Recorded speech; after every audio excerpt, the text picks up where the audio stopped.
Amphan நேமிதாக்கா பாடசாலையினுடைய இன்றைய 2026ஆம் ஆண்டு மாணவர் பாராளுமன்ற நிகழ்வின் பொருட்டு இந்த நிகழ்வை ஒழுங்கமைத்து வழிநடத்தி கொண்டிருக்கக்கூடிய பாடசாலையினுடைய அதிபர் திரு மகாகேதீஸ்வரன் சார் அவர்களை மற்றும் இன்றைய இந்த மாணவர் பாராளுமன்றத்தினுடைய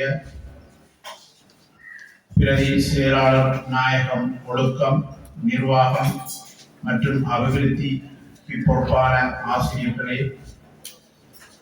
இன்றைய மாணவர் பாராளுமன்றத்தின் நாயகர்களாக இங்கு வீட்டிருக்கக்கூடிய பாராளுமன்ற சபாநாயகர் அவர்களே, பிரதமர் அவர்களே, அமைச்சர்களே, பிரதி அமைச்சர்களே, பாராளுமன்ற மாணவர் பாராளுமன்ற உறுப்பினர்களே, பாடசாலையினுடைய அன்பான ஆசிரியர்களே மற்றும் மாணவ செல்வங்களே மற்றும் கல்விசார் ஊழியர்களே, அயல் பாடசாலைகளில் இருந்து வருகின்றிருக்கக்கூடிய அதிபர்களே, அனைவருக்கும் இந்நேர வணக்கத்தை தெரிவித்துக் கொள்கின்றேன்.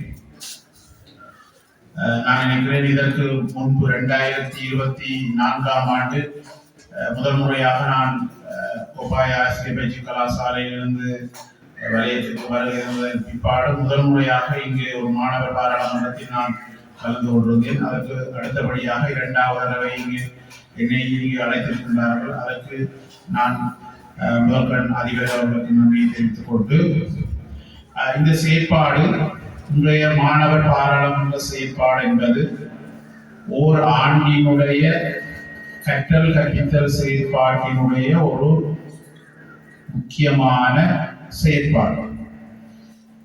இது ஒரு மேலதிகமான அல்லது பாடசாலைக்கு புறம்பாக இடம்பெறுகின்ற ஒரு செயற்பாடாக நாங்கள் கருத முடியாது.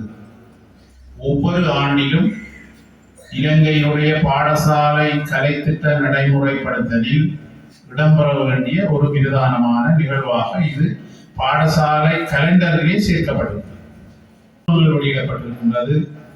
இதற்காக ஒவ்வொரு வருடமும் அரசாங்கத்தினால் பணம் ஒதுக்கப்படுகிறது. ஒவ்வொரு பாடசாலையும் இதை கட்டாயமாக நடத்தி முடிப்பது மிக முக்கியமான ஒரு விடயம். அவ்வாறு நடத்தி முடிக்கவில்லை என்றால் அது அந்த பாடசாலை மாணவர்களுக்கு அந்த பாடசாலை நிர்வாகம் ஒரு செயற்பாடை நடத்த விடாமல் தவிர்ப்பது என்பது அந்த பள்ளிகளுக்கு கிடைக்க வேண்டிய ஒரு விடயம் கிடைக்காமல் போவதற்கு வழிவகுப்பதாகத்தான் அமையும். அந்த வகையில் நாங்களுக்கு இதற்கான பணம் விடுவிக்கப்பட்டு கிட்டத்தட்ட ஒரு மாதத்துக்கு மேலாக இருக்கின்றது. இருந்த போதிலும் ஒரு குறிப்பிட்ட சில பாடசாலைகள் தான் அந்த மாணவர் பாராளுமன்றத்தை வடமராட்சி கல்வி வலயத்தில் கிரமமாக நடத்தி வருகின்றது. அந்த வகையில் இந்த செயற்பாட்டை இங்கு ஒழுங்கமைத்து நடைமுறைப்படுத்தியதற்காக இந்த பாடசாலையுடைய அதிபர் அவர்களுக்கு வலய கல்வி பணிமனை சார்பாக நன்றியை தெரிவிப்பதோடு அத்தோடு இந்த செயற்பாட்டை ஒழுங்கமைத்து நடத்துவதற்கு ஏற்பாடுகளை செய்த குடியியல் பாடத்திற்கு பொறுப்பான ஆசிரியர், அதே போல புவியியல் பாட ஆசிரியர் மற்றும் ஏனைய சமூக விஞ்ஞான பாடத்தொடர்பான ஆசிரியர், உதவிய பிரதி அதிபர் மற்றும் பாடசாலை ஆசிரியர்கள் என்போர் பாராட்டத்தக்கவர்கள். அவர்களுக்கும் எங்களது வலய கல்வி பணிமனை சார்பாக நன்றியை தெரிவித்துக் கொள்கிறேன். உண்மையில் இந்த மாணவர் பாராளுமன்ற செயற்பாடு என்பது நாங்கள் இந்த மாணவர் பாராளுமன்ற செயற்பாட்டை உற்று நோக்கி அது சம்பந்தமான ஒரு மதிப்பீட்டு உரையை நிகழ்த்துவதால் பொருத்தமாக இருக்கும். அந்த வகையில் இந்த பாடசாலை தன்னுடைய வளங்கள் அல்லது கிடைப்பனவர்களுக்கு ஏற்ற ஒரு சிறந்த முறையிலான ஒரு மாணவர் பாராளுமன்ற அமர்வை 2026ஆம் ஆண்டு கூட்டியிருக்கின்றது. அதுக்குரிய சபாநாயகர் தெரிவு செய்யப்பட்டு, பிரதமர் தெரிவு செய்யப்பட்டு, அமைச்சர்கள், சபை முதல்வர்கள், மாணவர் பிரதி அமைச்சர்கள் தெரிவு செய்யப்பட்டிருந்தார்கள். எனவே இது ஒரு மிக ஆரோக்கியமான செயற்படுத்த வேண்டிய ஒரு செயற்பாடாக இருப்பது இங்கு கண்கூடாக காணக்கூடியதாக இருக்கின்றது. அந்த வகையில் உதாரணமாக நாங்கள் ஒரு விடயத்தை குறிப்பிட வேண்டும். நாங்கள் மேடையில் ஒரு நாடகத்துக்கு ஏறினால் நடிகராக மாறத்தான் ஒரு கவிதை வாசிப்பதென்றால் கவிதை வாசிப்பதற்குரிய முகபாவம், உடல் மொழி என்பதை இருக்கத்தான். உங்களுக்கு தெரியும், இதுல மாணவர் சின்னாக்கள் கவனித்துக் கொள்ளணும். நீங்கள் சின்ன பிள்ளைகளா இருக்கிறவே இன்னும் ஒரு 6-7 வருடங்களுக்கு பிறகு இந்த கதையில நீங்கள் தான் நம்பர போறீங்க. எனவே அப்ப பாராளுமன்றம் இன்னும் கொஞ்சம் டெவலப்பா நடக்கும். அப்ப நீங்கள் இந்த மாணவர் இதுல அமைச்சர்களாக இருப்பவர்கள், செயலாளர் நாயகமாக அதாவது பிரதமராக இருப்பவர், சபாநாயகராக வந்தவர் எல்லோரும் நீங்கள் இலங்கையுடைய மாணவர் பாராளுமன்றம் நடக்கிறத எப்போதையாவது சந்தர்ப்பத்தில் பார்த்திருக்கிறீர்களா? அல்லது நேரடியாக போய் பார்க்காவிட்டாலும் நீங்கள் தொலைக்காட்சிகளில் பார்த்திருப்பீர்கள். இப்ப அநேகமான வீடுகளில் தொலைக்காட்சிகள் போடுவதில்லை. எல்லோரும் ஒவ்வொரு கையடக்க தொலைபேசியில ஒவ்வொரு மூலையில் முடங்கி கொண்டிருப்பார்கள். எனவே இந்த தொலைக்காட்சியினூடாக நீங்கள் பார்க்கலாம் ஒரு மாணவர் ஒரு பாராளுமன்றம் இப்படி நடக்கிறது. அதே போல நீங்கள் இந்தியாவினுடைய பாராளுமன்ற அமர்வுகளை பார்க்கலாம். உங்களுக்கு விருப்பமானவர் இந்த தமிழக முதல்வர் விஜய், அவர் தன்னுடைய சட்டமன்றத்தை கூட்டும் போது அவர் எப்படி அந்த மேடையில் எப்படி அதை நடந்தது. இதை விட நாங்கள் வெளிநாடுகளில் மேலத்திய நாடுகளினுடைய மாணவர் பாராளுமன்ற அமர்வுகளை நாங்கள் பார்க்கிறோம். எனவே இந்த அமைச்சர்கள் பிரதமர் கொஞ்சம் இந்த விஷயத்தை கவனிக்க வேண்டும். எனவே நாங்கள் உங்களுக்கு ஒரு அரிய வாய்ப்பு, நாங்கள் எங்களுடைய பாடசாலை பருவத்தில் இப்படி ஒரு மாணவர் பாராளுமன்றத்தை கண்டதும் இல்லை. நாங்கள் இந்த கதிரைகளில் அமர்வதற்குரிய வாய்ப்பும் கிடைக்கவில்லை. அன்பான மாணவர்களே, உங்களுக்கு பல வாய்ப்புகள் உங்களுடைய கதவுகளை தட்டுகின்றது. அந்த வாய்ப்புகளையும் சந்தர்ப்பங்களையும் நீங்கள் சாதகமாக பயன்படுத்திக் கொள்வது உங்களுக்கு கிடைக்கக்கூடிய வரப்பிரசாதம். நீங்கள் நாளைக்கு வேறு வேறு துறைகளில் போகும்போது இந்த எண்ணம் உங்களுக்கு அலைபாடு. நிச்சயமாக இதில் இருக்கிற நீங்கள் நாளைக்கு ஒரு இந்த பிரதேசத்தினுடைய ஒரு அரசியல்வாதியாக வரலாம், அல்லது நல்ல ஒரு பொறுப்பு வாய்ந்த அரச பதவிக்கு வரலாம். அவ்வாறு வரும்போதுதான் நீங்கள் இதை யோசிப்பீர்கள். நான் ஒரு காலத்தில் இந்த பாடசாலையில் மாணவர்கள் பாராளுமன்றத்தினுடைய பிரதமராக இருந்தேன். நான் இப்பொழுது பிரதமரின் செயலாளராக இருக்கிறேன். அப்படின்னா அவர்களுடைய பணி என்ன? எனவே சாதாரண விடயம் இல்லை. நீங்கள் நான் நினைக்கிற சின்ன வீட்டை நாங்கள் முதல் சின்ன பிள்ளைகளாக இருக்கீங்க, நான் ஒவ்வொரு பாத்திரம் வைத்து நடிப்போம். உதாரணமாக ஒரு வியாபாரியாக நடிக்கிறது, அல்லது ஒரு வண்டியில மற்ற தென்னை மட்டையினுடைய அடிப்பகுதியை வெட்டி அதை மாடுகளாக கட்டி கொண்டு இழுத்து போகிறது. அதெல்லாம் அப்படி இருந்தது. அதே போல உங்களை இந்த கதிரையில நீங்கள் அமர்ந்திருப்பது ஒரு சாதாரண விடயம் இல்லை. இது மிகவும் உங்களோட வாழ்க்கையினுடைய ஒரு மிக முக்கியமான ஒரு கட்டம். மாணவர் பாராளுமன்றம் என்பது ஒரு கட்டமைக்கப்பட்ட ஒழுங்கமைப்பு. அதிபர் வடிவாக குறிப்பிட்டார், இந்த மாணவர் பாராளுமன்றத்தினூடாக பயிற்றப்பட்டவர்கள், பயிற்சியை பெற்றவர்கள், இந்த கதிரைகளிலே அமர்ந்தவர்கள் இலங்கையினுடைய மிகப்பெரிய பதவிகளை பாராளுமன்றத்தில் மிகப்பெரிய பதவிகளை வகித்திருக்கிறார்கள். நீங்கள் இந்த நெல்லியடி சந்திக்கு போனீங்கன்னால் அதற்கு எதிர்ப்புறத்தில் பஸ் ஸ்டாண்டுக்கு எதிர்ப்புறமாக ஒரு சிலை இருக்கிறது. அந்த சிலையை பாருங்கள். அந்த சிலையில் இருப்பவர் இலங்கையினுடைய பிரதி செயலாளர் சபாநாயகராக ஒரு காலத்தில் பதவி வகித்தவர். அவர் அதற்கு ஒரு மிக தீர்ந்த அரசியல்வாதி. அவர் ஒரு காலத்தில் விக்னேஸ்வரா கல்லூரி, இன்றிருக்கிற விக்னேஸ்வரா கல்லூரியில் மாணவர் பாராளுமன்றத்தினுடைய ஒரு உறுப்பினராக சபாநாயகராக இருந்த அனுபவத்தை பெற்றவர். நல்ல ஒரு உதாரணத்தை உங்களுக்கு அதிபர் சுட்டிக்காட்டினார். அப்துல் கலாம் சொல்லுகிறார், நன்றாக கனவு காணுங்கள். நாங்கள் காசு கொடுக்காமல் ரீலோட் பண்ணுதவை கனவு காணலாம். படத்துக்கு வந்து கனவு காணலாம், நித்திரையில கனவு காணலாம், சும்மா கனவு காணலாம். எனவே நீங்கள் இன்றைக்கு கனவு காணலாம். நான் இன்றைக்கு இதுல ஒரு அமைச்சராக இருந்திருக்கிறேன், நான் ஒரு எதிர்காலத்தில் நான் ஒரு அமைச்சராக வர முடியாதா? ஏன் வர முடியாது? கனவை காணலாம்.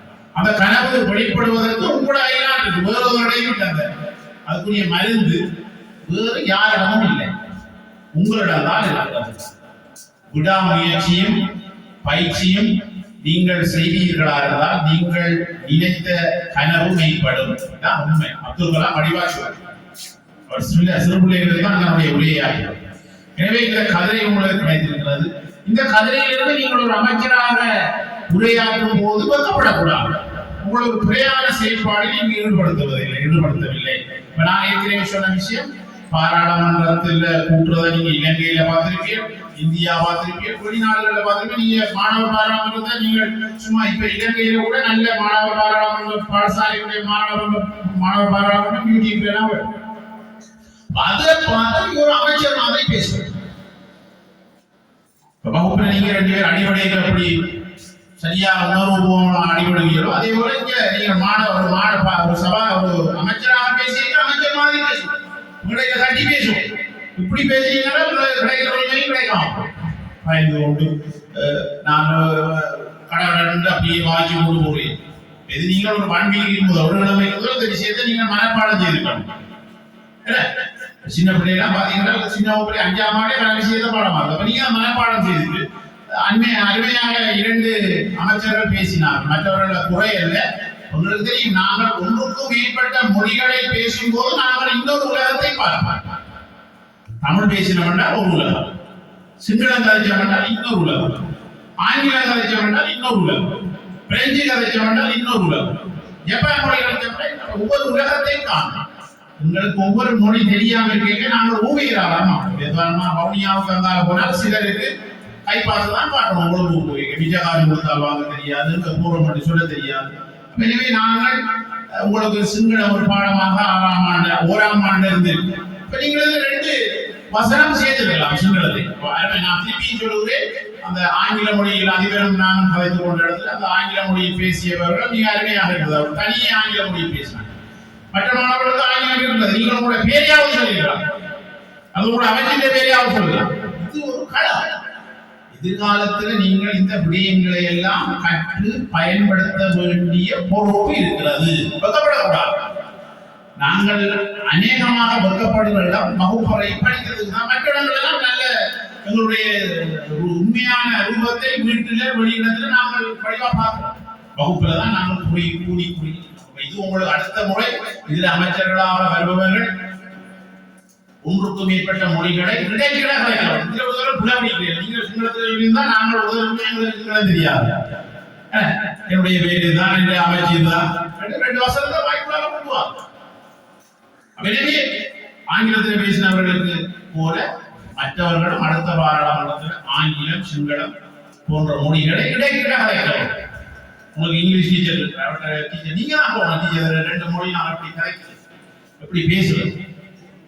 அடுத்து கலைக்க அமைச்சர் மாதிரி கலைக்கணும். இங்க 2 கலைக்கணும், அங்க 2 பார்த்து அப்படியே கூடி ஸ்மார்ட்டா என்னுடைய அமைச்சர் இந்த கோரிக்கையை முன்வைக்கின்றது. இதை நடைமுறைப்படுத்துமாறு கௌரவ சபாநாயகர் அவர்கள் அடிச்சு சொல்லலாம். மாணவர்கள் ஒழுங்கில்லாமல் இருக்குது. மாணவர்களை ஒழுங்கை ஏற்படுத்துவதற்கான நான் திட்டத்தை முன்வைக்க போகிறேன். அந்த திட்டத்தை கௌரவ சபாநாயகர் அவர்களே நடைமுறைப்படுத்துமாறு நான் கேட்கிறேன். ஒரு ஸ்மார்ட்டா ஒரு கூச்ச சுபாவம் இல்லாமல் நாங்கள் தான் அதில் பயன்படுத்தும். உங்களுக்குரிய இடம் தானே, உங்களுடைய பாடசாலை, உங்களுடைய வகுப்பறை, உங்களுடைய மாணவர் பாராளுமன்றம். அப்ப இங்கே நீங்கள் சரியாக பயிற்றுவிக்கப்பட்டு அடுத்த பாடசாலை வலைய பாராளுமன்றத்துக்கு நீங்கள் வர வேண்டும். அங்கு உங்களை நாங்கள் நிச்சயமாக தெரிவு செய்வோம். அங்க எனவே இந்த மாணவர்கள் அங்க கிடைக்காமல் இருக்கிறார்கள். இதுல நாங்கள் சிலர் டீச்சர்ஸ் அடையாளம் கண்டிருக்கிறேன், கொஞ்சம் கோச் பண்ணுவோம், நன்றாக பயிற்றுவிக்கலாம். இது சாதாரண விடயம். தென்பகுதியில் இருக்கின்ற சில பிரபலமான பாடசாலைகளின் செயற்பாடு முழுவதும் மாணவர் பாராளுமன்றத்தில் எடுக்கிற தீர்மானங்களை அடியொட்டி தான் நடக்குது. நீங்கள் இன்றைக்கு சொன்ன விஷயங்கள் எல்லாம் உடனடியாக கோவைப்படுத்தப்பட்டு உங்களுடைய அமைச்சுக்களுக்கு கொடுக்கப்பட்டு உங்களுடைய அந்த அமைச்சுக்கு பொறுப்பான ஒரு பாடசாலையை பார்த்தோம். ஒவ்வொரு அமைச்சுக்கும் ஒவ்வொரு ஆசிரியரை நியமித்திருப்பார். அந்த ஆசிரியர்களை இந்த பயிர்ப்பு சொன்னார். நல்ல வசனம் சொன்னார். அந்த அமைச்சர் சொன்னார், கண்டிப்பாக நான் அதை நடைமுறைப்படுத்துவேன் என்ற ஒரு முடிவு. அதை செயல் வடிவத்தில் கொஞ்சமாக நீங்க சின்ன சின்ன வேலையை செய்யலாம். இப்ப கல்வி அமைச்சர் யார்? கல்வி அமைச்சராக இருந்தோம். கல்விக்கு பொறுப்பான அமைச்சர். கல்விக்கு பொறுப்பான அமைச்சர் இங்கே மாணவர்கள் இரவில் படிக்கிறார்களா என்பதை ஒரு பார்க்கலாம். ஒரு உங்களோட வகையிலே ஒரு டீம் ஒன்று உருவாக்கி வேறு வெளியிடத்துல உற்சவப்படலாம். வீட்டுல இரவையில படிக்கிறாங்க, புத்தகத்தோடு இருக்கிறாங்க, அதை உறுதிப்படுத்தணும். ஒரு ஒப்சர்வேஷனோட செய்து அந்த அமைச்சர் கூட நடைமுறைப்படுத்துது. நீங்க முதல் படிப்பீங்க, பிள்ளைகளை படிப்பீங்க, உங்களோட அயலை படிப்பீங்க. எனவே உங்களுக்குள்ளார முன்னே உள்ளார உங்களுக்குள்ளார நீங்கள் பரிகாரத்தை நல்ல ஒரு விஷயம். மாணவர் வரவில்லை, நீங்க தான் போயிட்டு இருக்கணும். கமிட்டி போகும், உங்களோட சொந்தக்காரர்கள் கேட்டு கதை கேட்க பிரச்சனை அமைச்சின்படி கட்டாயப்படுவதற்கு வரவும். அப்படி சின்ன சின்ன செயற்பாடுகளை நீங்கள் நடைமுறைப்படுத்துவதற்கு உங்களுக்கு பொறுப்பானவர்களிடம் அந்த அறிக்கையை சமர்ப்பீர்கள். அந்த அறிக்கையை சமர்ப்பித்து செயற்படுத்தினீர்களாக இருந்தால் இந்த பள்ளிக்கூடத்துக்கு நாங்கள் அந்த வருடாந்தம் இருக்கிற வெடிவாரி மதிப்பீட்டின் போது நிறைய கூட்டியிருக்கிறேன்.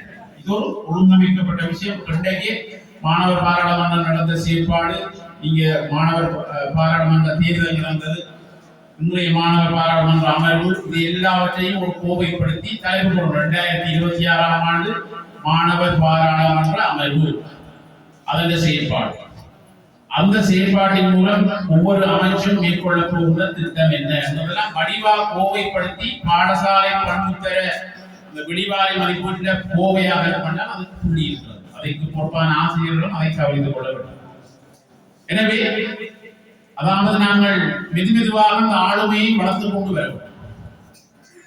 அடுத்த முறை நீங்கள் தான் பெற போகலாம். எனவே நீங்கள் கண்ணாடிக்கு முன்னிட்டு பதிப்பாங்க சொன்னார், அருமையாக முழுக்காக கோட் சூட் எல்லாம் போட்டு இருக்கிறீங்க. என்ன இது போறதுக்கு சாதாரணமாக சந்தர்ப்பம் பெறாது. ஒரு வாய்ப்பு. எனவே அந்த கோட் சூட்டுக்கு நீங்கள் இன்னும் மெருகூட்டும். மற்றது சின்ன பிள்ளைகள் இருக்கிறீங்க, அப்போ நீங்கள் இதெல்லாம் படிவா பார்த்துக் கொள்ளணும். சாதாரணமாக இதில் 1ஆம் ஆண்டு 2ஆம் ஆண்டு தவிர 3, 4, 5, 6, 7, 8, 9, 10, 11, 12ஆம் ஆண்டு வரை 13ஆம் ஆண்டு வரைக்குமானவர்களுக்கு இன்றைக்கு இதில் நடப்பது ஒரு காட்சி புலம், அதாவது கட்டுர ரீதியான கற்றல் கற்பித்தல் செயற்பாடு. கற்பித்தல் 4 வழி இருக்கிறது. கற்றல் ஒன்று எழுத்த வாசிச்சு கற்றது, இரண்டாவது காட்சி முறையில கற்றது. சிலருக்கு எழுத்து வீதியில மஞ்சள் கோட்டால அப்படி போகணும் என்று எழுத தெரியாது, மஞ்சள் கோட்டை காரணா சொல்லி நம்ம இதெல்லாம் கடக்கிறது. இன்னொன்று செயல்முறையில கற்றது, செய்து பார்ப்பது. இந்த ட்ரிங்ஸ் இருக்குதுன்னா அந்த ட்ரிங்ஸ் எப்படி கரைக்கிறதுன்றது செய்து காட்டுறது. எதிர எங்களுக்கு கூட அனுபவத்தை செய்து பார்க்கணும்.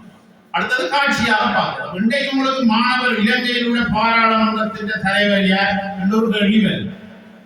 அதுக்கு நீங்கள் விடையளிப்பதற்கு சில விட முதல் யோசிச்சிருக்கலாம். இன்றைக்கு பாராளுமன்றத்தினுடைய தலைவர் யார்? நான் இல்லை, அதிபர் இல்லை.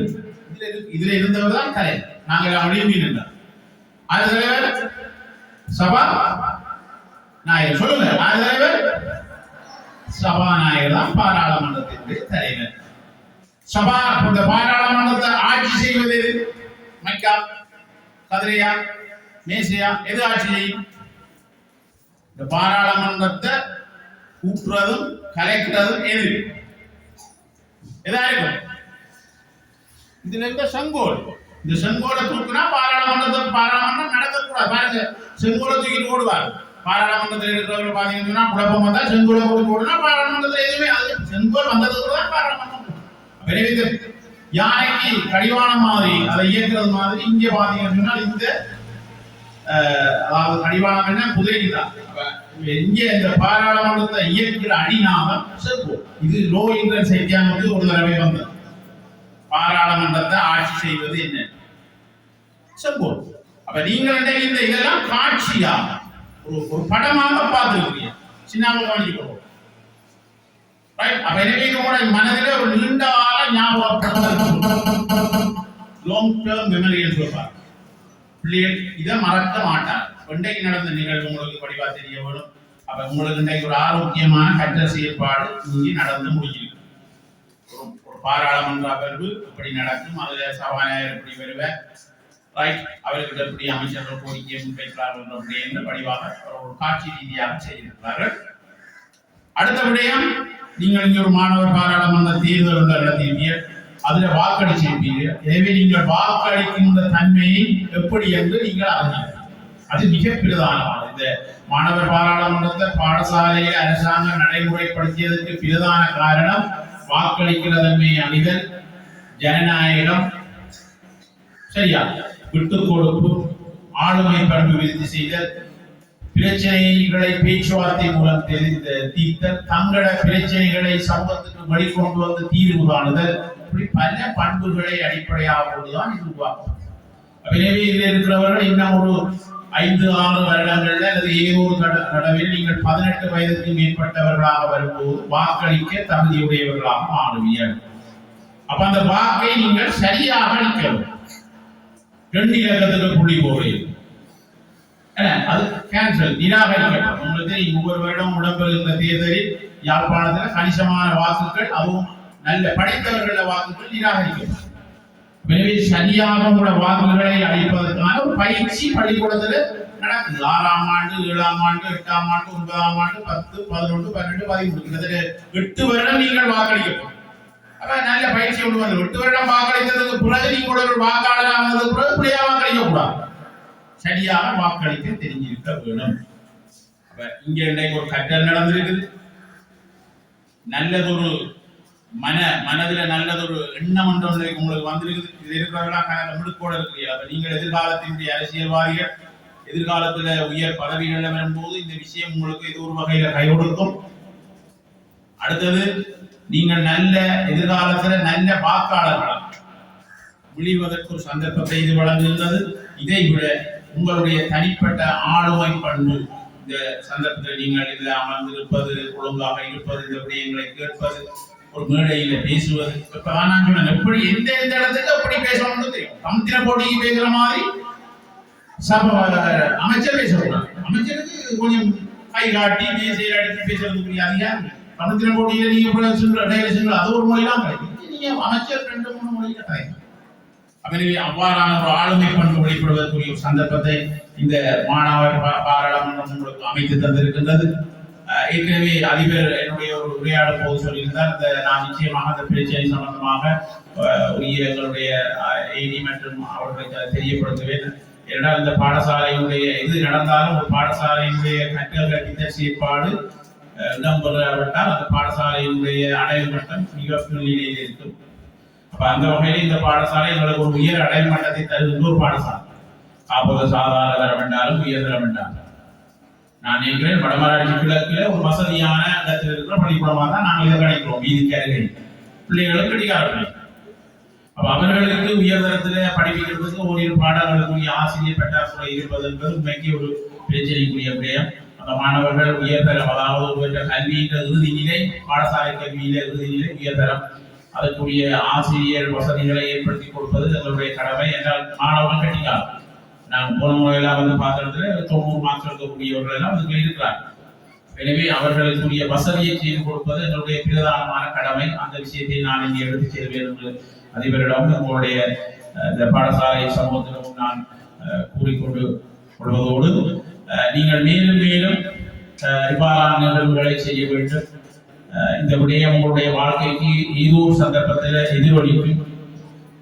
அந்த வகையில் இந்த நிகழ்வை சிறப்பட ஒழுங்கமைத்து என்னையும் இந்த நிகழ்வினுடைய பிரதம விருந்தினராக வரவழைத்ததற்காக பாடசாலையினுடைய அதிபர் மற்றும் பிரதி அதிபர் மற்றும் இதில் இருக்கக்கூடிய பிரதி செயலாளர் நாயகம் பதவிகளில் இருக்கக்கூடிய குடியியல் கல்வி, புவியியல் பாட ஆசிரியர்கள் மற்றும் இணை ஆசிரியர்கள், மாணவர்கள் அனைவருக்கும் இந்த சந்தர்ப்பத்தில் நன்றியை கூறி என்னுடைய உரையை நிறைவு செய்கின்றேன். நன்றி, வணக்கம். உரையாற்றிய பிரதம